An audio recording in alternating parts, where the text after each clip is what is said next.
This is Tao Unbound, the English language podcast of Tel Aviv University. Please welcome your host, Ido Aharoni, Tel Aviv University's graduate, member of the Board of Governors, lecturer, writer, and veteran diplomat. Welcome to yet another episode of Tao Unbound. I'm Ido Aharoni, your host, and it is my great privilege and pleasure to host Professor Yael Hanein. Welcome to our studio. Thank you so much. It's such a pleasure to host you. I just read your bio. It's mind-blowing, which I'm hoping to share with our viewers and our listeners who are from all over the world. This is Tao Unbound, the official English language podcast of Tel Aviv University. So let me tell our audience a little bit about you. Professor Yael Hanein is a full professor of electrical and computer engineering. And let me just say, if any of this sounds unclear to you, we'll try to clarify everything. She is the chair of Convergent Engineering and the director of the Neuro-Engineering Lab. We'll learn all about that lab as well. She's also the chief technology officer and co-founder of X-trodes, which is a technology company based on her patents.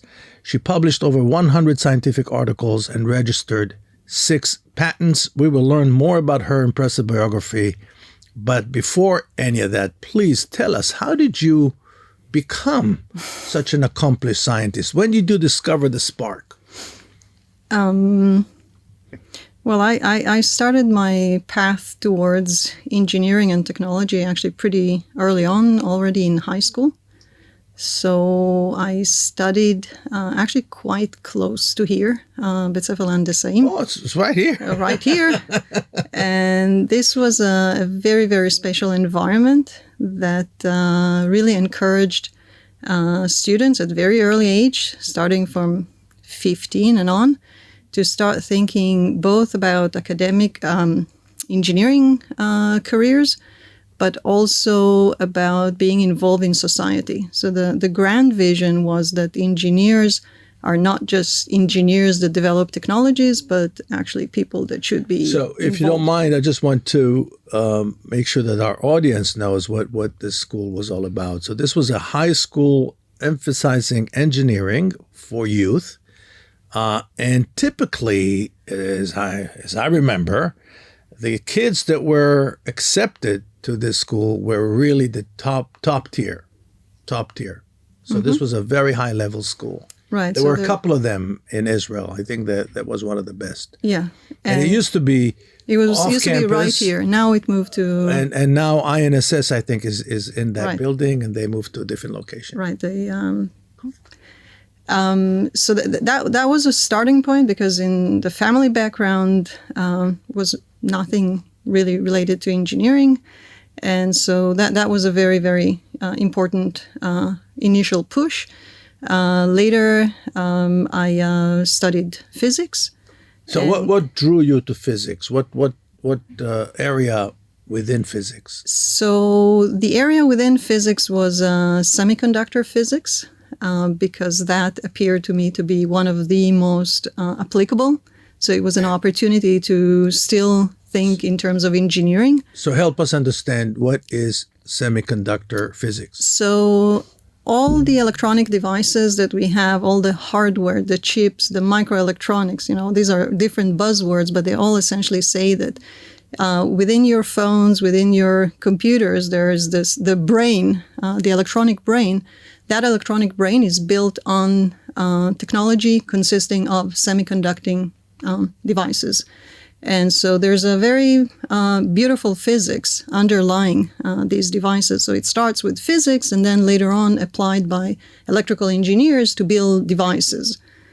So I did both my initial training, so my bachelor degree, then master, then PhD in physics, specializing in semiconductor physics, and then after that switch to more applied biological So would it be safe to say that your training as a physics expert helped you with the understanding of the theoretical side of it, and then the electrical engineering is more the practical side of the applied side of it? Pretty much so, yeah. That's pretty impressive. And so at that stage, you knew this was going to be your career.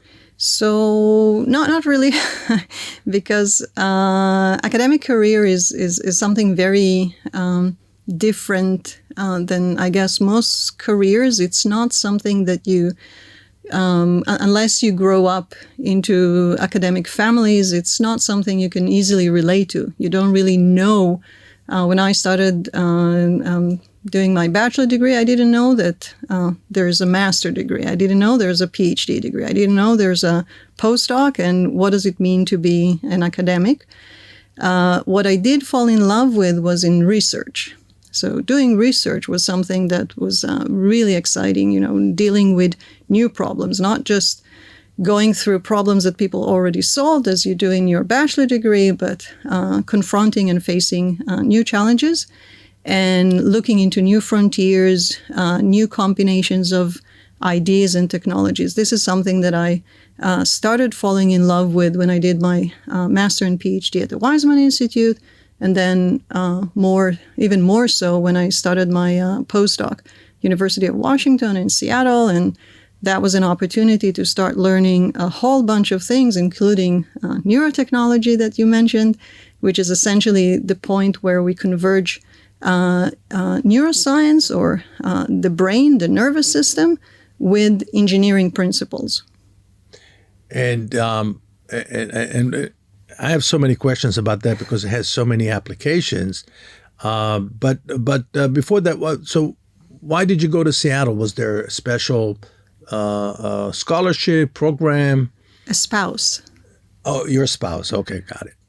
That was the reason. That was one of the reasons. The other reason was that it was a fantastic hub, still is, for a very, very strong multidisciplinary environment. And it really paid off because it was really an opportunity to apply engineering, learning from zoologists, electrochemists, biology. It was a whole range of different people in different disciplines that were just there. And people very ready to collaborate. So it was a really, really great environment from that point of view. Yeah. I love Seattle. I'm a big fan. I have family there. And I even came to speak at the very university where you did your scientific work. I came to speak about Israel and the Middle East. I think it was in 2008. So let's talk about the research itself. So you said something really intriguing. You said that there is a connection between the way the brain functions and the electronic devices. And I remember reading a book many years ago called Radical Evolution about some scientific studies that were done. And DARPA is the agency, the American agency that is connected to the defense industry, about putting, devices in monkeys' brains and having them, basically controlling them from the distance. Was I think a joint project of MIT and Duke University, if I'm not mistaken. I read the book in 2004, 2005, many years ago, 20 years ago. And so is that related to that? Yeah, it's very related to that. Actually, while being at the University of Washington, we had a DARPA funding for related activity. So historically, the combining electronics and the brain is so ancient. Scientifically, actually, it's one of, you can almost trace it to the beginning of modern science. When we think about Galvani running experiments, electrifying muscles and frog legs, this is slightly misconception because he didn't have electricity. So electricity or electrochemical batteries were discovered so long ago when people were doing these kind of experiments. So it was Volta, this very, very famous name. He actually figured out these principles and learned how to build batteries just from these initial experiments. So the link is so so tightly together. The whole idea is that brain muscles, brain cells, muscle cells, they're all electrically active. And we can make them active and we can record their electrical activity.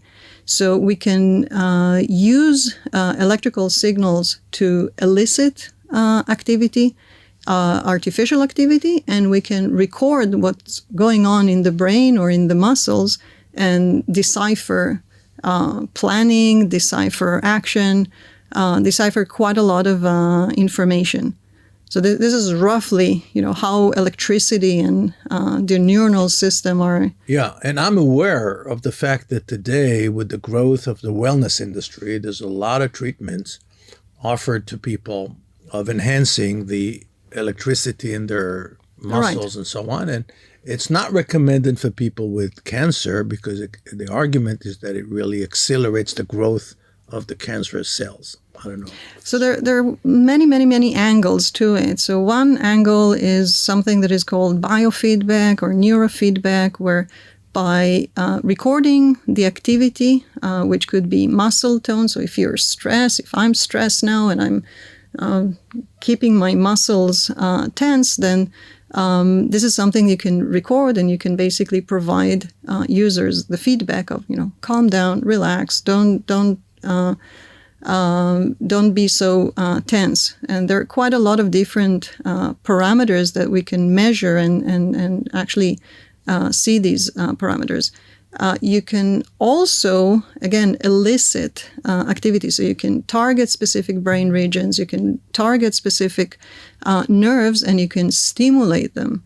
And so you can cause in some conditions, you can cause relaxation, you can cause activation. So it's very, very broad, and the range of application is huge. Some of them are pretty well known. So cochlear implants, for example, which is a very well known technology to generate hearing for people that have lost their hearing. It's entirely based on electrical stimulation.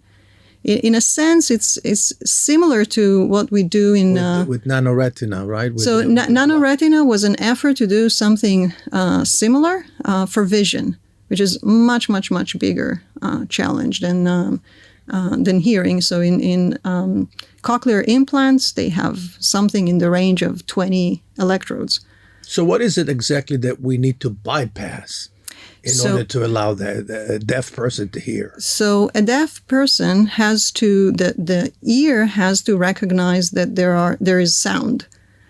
Okay, and these vibrations are then transferred to this electrical signal that goes to the brain. So if that particular mechanism is broken, that's the end of your ability to hear. Something similar happens in vision. If your photoreceptors are damaged, then you don't have the capacity to transfer light into electrical signal that goes to the brain. Although the area in the brain that is in charge everything is not perfect, but everything is still functioning. Yeah. And so you need to bypass that. A lot of other things can, of course, happen. So some people under some conditions may entirely lose their optic nerve. In that case, you cannot stimulate the retina and expect to see visual perception. Fascinating. Wow. It's amazing. And that leads us actually to, it's a beautiful segue to your work with X-trodes, because I guess it's based on one of the patents that you registered that allows you to use those stickers basically to monitor the body in a way that doesn't require electrodes. Tell us a little bit about the patent behind it and the whole concept. Right. So in X-trodes, what we're trying to do is to take a set of technologies or a set of measurements and simplify them in a way that instead of using very complicated, very cumbersome setups that would typically fit into a lab or fit medical a clinic, we want to be able to do that when people are just freely behaving. The idea is that if you want to measure muscle activity or you want to measure brain activity, at The current technology consists of the technology that is mostly used, and people all know it from example using ECG electrodes. So you have these nasty gelled electrodes and the wires and the recording setup. Everybody has. I just had it done. It's all those. Exactly. And one other very common example that people relate to are sleep studies where people have to go to sleep with all these electrodes covered. So this is really nasty and not really extremely inconvenient for the users. It's also much more expensive, and a lot of data is corrupted because everything is moving, and the recording is done in very unnaturalistic conditions. The alternative are those completely wireless wearable patches that we developed, and then people can just have a patch and walk with a patch, sleep with a patch, interact with other people with a patch. And so in the last several years, we've been able to implement this technology in several actually pretty major studies, a sleep study with colleagues with Solasky Medical Center here in Tel Aviv. Here at Tel Aviv, a big psychological study where we were able to see how people are emotionally interacting with each other just by recording very subtle activities in their faces, and a very, very exciting project that we've been doing with German colleagues for several years now, where we use these electrodes to monitor facial palsy. So again, this allows us to quantify very, very quickly almost the entire activity of muscles in the face, which otherwise would require a lot of electrodes placed, each one of them separately, in a very long and tedious So now process. the patch is transmitting the information to a computer? Computer, a tablet. So the patch has electronic elements that captures the data, amplifies the data, and then, the whole usual things. You need Bluetooth, you need all of those elements to be able to transfer the data. And then, of course, there's another layer of how to analyze the data. Because the data itself is just spikes of electrical activity. So a lot of the work that we do in recent years is data. A lot of it is based on AI, building models that we can very quickly take the data and objectively transform it into meaningful information. So this patent that you developed basically can change a whole industry and the entire way we monitor things, from our heart to our, our muscles and whatever. Right. The range is very, very large. Yeah. And so what stage of development is the product? So the product has been developed. At some point, we established a company, and the company, of course, could ramp up dramatically the extent of the development. So the product now is optimized for sleep studies, both for research and for clinical evaluation, and is also now being tested for in the scope of human-machine interfacing.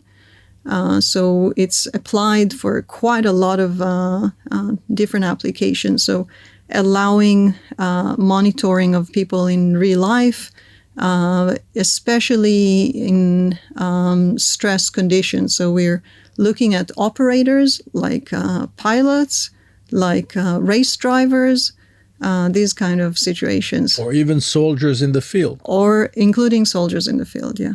Yeah. So this could have tremendous applications. And what is the regulatory process that you have to go through?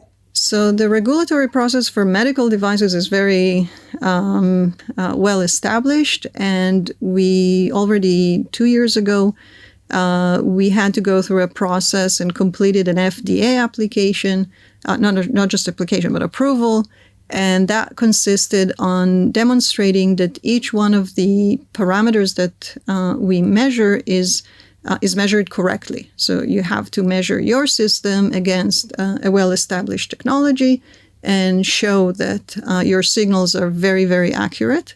So in your case, let's say the ECG, what's called in Hebrew AKG. In German. In German, correct. So you had to prove that you're as accurate exactly as the standard, exactly. Right? So you have to show that the signals are accurate and the interpretation is accurate. So there's no distortion because you changed engineering of the system. So it's very expensive process, but it's very well established and very straightforward, and we could accomplish that and obtain the FDA approval. There's a similar process in sleep quantification, because sleep, again, in sleep medicine has very well defined regulatory requirements, and you have to comply with those and establish that the signals, but also the interpretation of what you're measuring is identical to the kind of interpretation you would receive from standard equipment. Now, obviously, when you're talking about the FDA, you're talking about the American market. Are you also doing the same thing in Europe? Yeah, so we got a big European grant for that, and actually the sleep process is done in Europe. The sleep study and the submission for the regulatory. So conventionally, the American market is the one that typically Israeli companies approach, but also the European one. Yeah, these are two huge markets with, of course, the wealthiest markets in the world in terms of per capita income.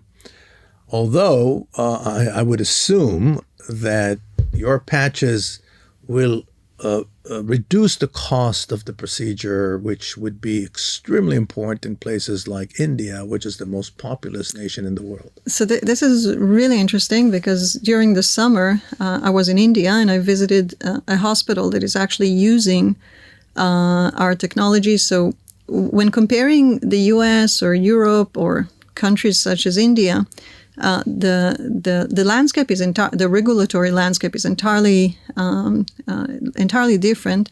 Also, the manner by which people pay or being reimbursed for health services. So, India, actually, of all places, because it's such a big country, there are quite a lot of people that actually can afford out-of-pocket funding of their medical treatment. So the technology can be readily used as is. So you don't even need much of a regulatory process. Europe is different than the US, because even though collectively it's a big market, it's subdivided into different countries. And in different countries, the guidelines, the way that say sleep medicine is being applied is different. France and Germany do not operate in the same way. In the US, things are much more generalized, and as long as you comply with the guidelines, you're okay. If you don't comply with either beyond the regulatory guidelines, you also have to comply with the reimbursement guidelines. Yeah. This is one of the most trickiest things. Yeah, and this is even before we begin the whole discussion about how do you penetrate the American market or the European market, Right. which is a huge undertaking by itself, because it requires a lot of investment in marketing, a lot of Right. investment in distribution, network of distributors, and of course interfacing with the practitioners that have to prescribe your product. Exactly. So I've seen so many Israeli companies with brilliant ideas, with brilliant products that came to the American market, came to the European market, and found it was very, very difficult to penetrate, because the cost of penetration, the cost of acquisition of one customer is so high. Right. But I hope, based on what you're telling me, because you're actually talking about something that should be inexpensive. Yes and no, but the margins in the medical world are so tight that it's really, really challenging. But beyond that, that's the reason that beyond the medical realm, actually having applicability in as human machine interfaces, this is a very very important direction that we're. So tell us about your other patents. I'm curious. So you have several patents under your name. So we had several. When we do the research work, usually we pick up things that we find interesting, even though this is sometimes a misperception that in engineering, engineering research is not about solving problems. I mean, we end up solving problems, but this is not what we do. We look for interesting, challenging, academically challenging problems. But still, occasionally, we do come across things that we feel have major applicability. So we've been collaborating, a group of us in my department, and we had some technology actually related to energy harvesting and converting energy into electrical energy. And this is something that we spent many, many years. There were several generations of students who worked on this. But this is something that we never really got to commercialize. There were some photonic devices that we developed and then So patented. when you talk about energy harvesting, all kinds of like solar energy, Right. So conventionally, wind. Right. So there are wind turbines, there are photovoltaic cells, and what we were trying to develop is a miniature version of a technology where you use antennas to capture electromagnetic radiation and rectify it. Sorry for using that strange word. And turning that into electrical energy that we can then use. So it's similar, not really the same thing, but as the closest thing would be photovoltaic technology. Now, photovoltaic technology is massive. The trouble with photovoltaic technology is that it demands a lot of material. There's a lot of physical material that is involved in making these panels. And there's also the big question of the storage. And then on top of that, there is the issue of the storage, but this is something we were not trying to address. We were trying to develop something alternative where you can harvest the energy, but without much material. So you don't need a lot of volume in order to get similar capture of. Yeah, so what you created, and I'm assuming that's the patent, is something very precise and light. So it was very light, and it was also very precise, right? It consisted of an entirely different physical principle, and so it was something radically different. But the experience that I had, and I think many colleagues, is that the transition between your initial ideas or your patent to something that people would really pay attention and would invest require a lot of work, a lot of legwork. And so there's that much of legwork that you can do in order to push the technology forward. What was pretty unique with the technology that eventually became X-trodes was that right from the very beginning, we could notice that a lot of people were beginning to approach us. So we had the initial results, and even before the first papers, people would just show up. People would knock on the door and wanted to see the technology, wanted to explore the technology, came up with ideas, just as you said, let's try this, let's try that. And this is how many of these technologies or these collaborations and projects evolved. I had no experience. I didn't know anything about sleep research or sleep medicine. This came about from a friend, Professor Anat Milman, and she suggested that, and we we started pursuing it. So it's 12 years later, and I know keep on going. my son went through the sleep apnea evaluation, and I remember he was, there's tens of electrodes, Right. and he had to sleep all night with this, and it was very. It's good that he continued through the night, because a lot of people say that they just took everything off and left. Yeah, it's very inconvenient. Yeah, but so I can spend hours, as you can tell. I'm very curious about that kind of science, and clearly, I mean, what you've done is incredible. But we're limited in time, and I wanted to cover two more things before we wrap this up. The first is, tell us about what's next for X-trodes, and second, tell us a few words about the lab, and what would you like to see happening at the lab in the future? Because many of the people listening to us right now are friends of the university that want the university to succeed and want you to succeed.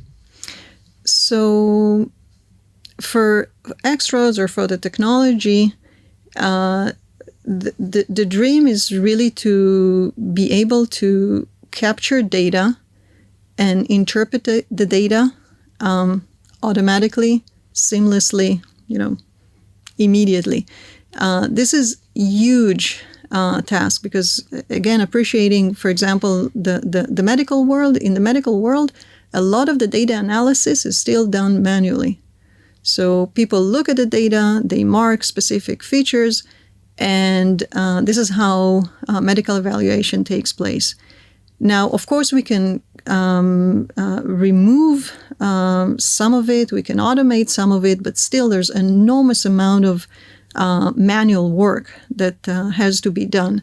And so, the long-term vision is really to be able to do data collection. You press a button, and you have much of the interpretation in as many different domains done as automatically as possible. This is, by the way, where a lot of the money also is resting, right? Because it's all about time. Regarding the lab, so I can take this question to so many directions. So one thing that I feel very passionate about, my students in my lab, we have a lot of, we have funding, we have research projects. There are quite a lot of projects within the university to support graduate students. So master's students, PhD students, they actually have quite a lot of access to a lot of different opportunities, which I think is great.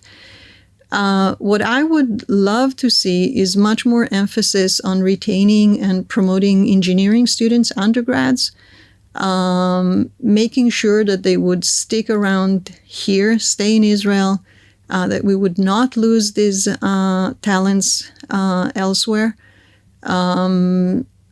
Going back to where we started about the significance of engineering and the role of engineering students, I think it's very, very important that if among our listeners there are people that care about Israel and the university, I would love to see more effort and what there. would be the most effective way to make sure that they stay and pursue another degree? Just pamper them, just give them all the resources, all the attention they would typically receive in international programs.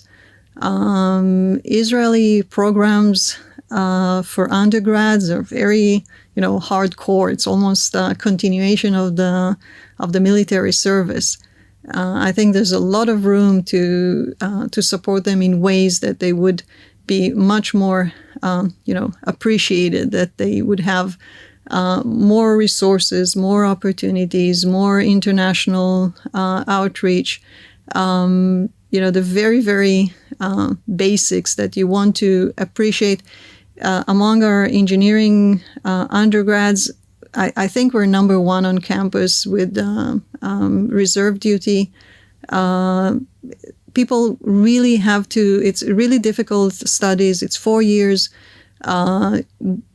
These are people that we need to put as, all the attention to support them, sponsor them, give them. Especially nowadays, prioritizing the investment in engineering students before they finish even their first degree.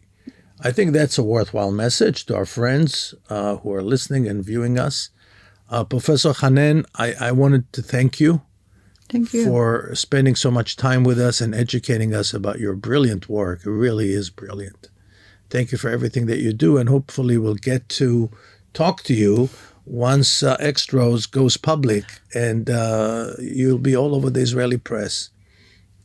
Thank you so much. Thank you so much. And to our viewers and listeners back home, goodbye from Tel Aviv until our next episode.